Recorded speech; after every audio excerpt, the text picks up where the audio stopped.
Engineer, ilang porsyento na ba ang project na to? Ba't ang tagal? Ang accomplishment nito? 80% na to.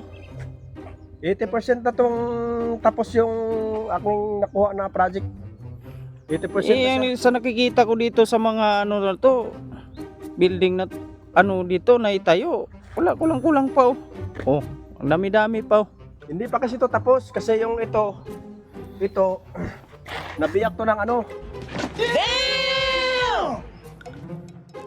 Nabiyak to ng lindol pag ganun. Gawa kasi ng mga bata ko.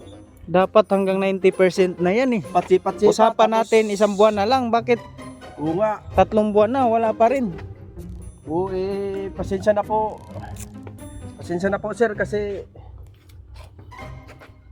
hindi pa talaga tapos. Wow naman! Wow! Wow! Tapos tingnan nyo dito, yung parking nyo dyan, dapat hanggang doon sa dulo yan, yung parking na yan.